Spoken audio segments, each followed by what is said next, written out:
जय श्री राम। हम सबका मन भी दर्पण है, कांच है। अपने अपने गुरु महाराज का मन में ध्यान कर लीजिए, क्योंकि हनुमान की कथा, हनुमत की कथा जो है बिना गुरु जी की समझ में नहीं। और आगे जिस उद्देश्य से हनुमत कथा कही जा रही है वो उद्देश्य भी पूर्ण नहीं हो। इसलिए जो जिसको गुरु मानते हैं, जिनके भांति गुरु हैं, तो अच्छी बात है।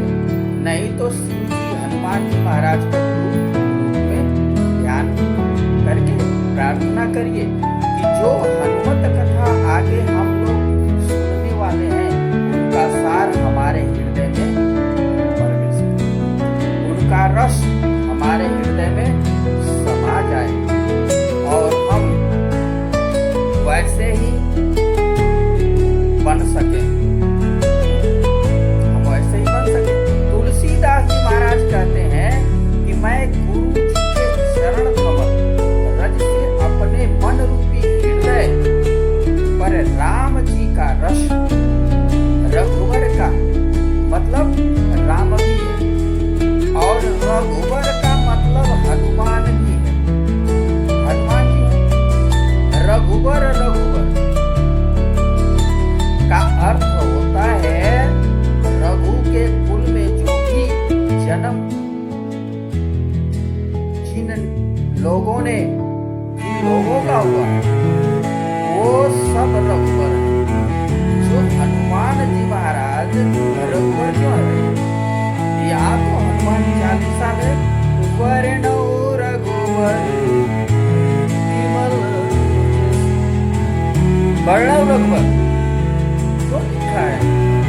यश तो हनुमान जी का करने जा रहे हैं ना, लेकिन वर्णव रघुवर विमल जस लिखा है, क्योंकि माता सीता जी ने राम जी ने दोनों ने हनुमान जी को अपना पुत्र कहा है। पहले सीता जी ने, क्योंकि पुत्र का जन्म मां से रिश्ता पिता से होता है।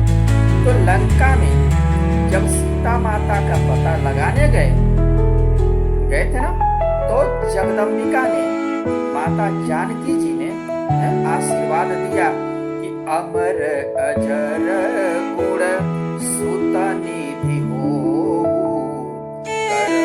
बहुत रघु नायक छो। हे पुत्र तुम अजर रहो, कहा कभी तुम्हें बुढ़ापा न आए, तुम अमर रहो, तुम्हारी कभी मृत्यु न हो। और साथ में कहा था कि तुम राम जी का प्रिय कार्य करने वाले हो। ये आशीर्वाद दिया था, पुत्र कह करके संबोधन किया था माता जानकी जी ने। और जब जानकी मैया ने पुत्र कह करके संबोधन दिया, तो जब बाद में माता सीता मैया का पता लगा करके लंका दहन करके भी हनुमान जी महाराज राम जी के पास आए, तो राम जी ने यही कहा था कि सुनु सुत तोहि पुरि न मैना देखौं पर विचार मन माही। सुनु सुत, यहाँ भी सुत कहा है, पुत्र कहा है। तो राम जी और माता जानकी जी ने हनुमान जी को बनाया, ज्येष्ठ पुत्र हैं हनुमान जी महाराज। ये राम जी और जानकी जी के लव कुछ तो बहुत बाद आए ना, और इसलिए हनुमान जी का नाम भी रघुवर है, क्योंकि रघुवर रघुवंश में राम जी और माता जानकी जी के द्वारा उनका प्रादुर्भाव हुआ है ना। इन रघुवर अर्थात हनुमान जी महाराज का जस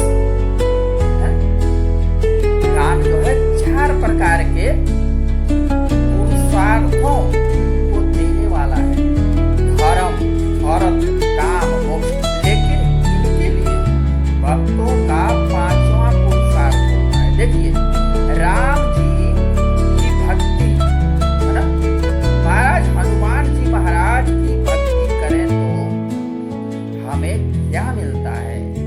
धर्म हमारा बलवान, धर्म बलवान होता है तो हमें दूसरी जो है चीज मिलती है, और लक्ष्मी, यश, मान, प्रतिष्ठा, बड़ाई, आरोग्यता, इसको अर्थ करते हैं। काम जो हम कामनाएं करें वो सब काम आ गए और उनकी पूर्ति होती, और अंत में मोक्ष। लेकिन जो भक्त है ना, उनके लिए चार पुरुषार्थों से बढ़कर एक और पुरुषार्थ है, वो है राम जी के चरण कमलों में अगाध अखंड प्रेम, अखंड प्रेम, प्रेम रूपी पुरुषार्थ। राम भक्ति का फल ये है चार पुरुषार्थ। और जब ये चारों पुरुषार्थ राम जी और हनुमान जी महाराज प्रसन्न हो जाएं और कहें कि भाई क्या चाहते हो, तो आप लोग अपने सब कर्म सारे उनके चरणों में अर्पण करते हैं, तो भक्ति रूपी पांचवा पुरुषार्थ प्राप्त होता है। इसीलिए जब हनुमान चालीसा पूर्ण हो गई, तब अंतिम में जब तुलसीदास जी महाराज ने याचना की हनुमान जी महाराज जी से, तो क्या याचना की, क्या मांगा, क्या मांगी, क्या मांगी? पवन तनय संकट हरन मंगल मूर्ति रूप राम लखन सीता सहित हृदय बस। राम लखन जानकी के साथ आप हमारे हृदय में निवास करें, विराजमान हो जाएं। जय श्री राम, हर हर महादेव।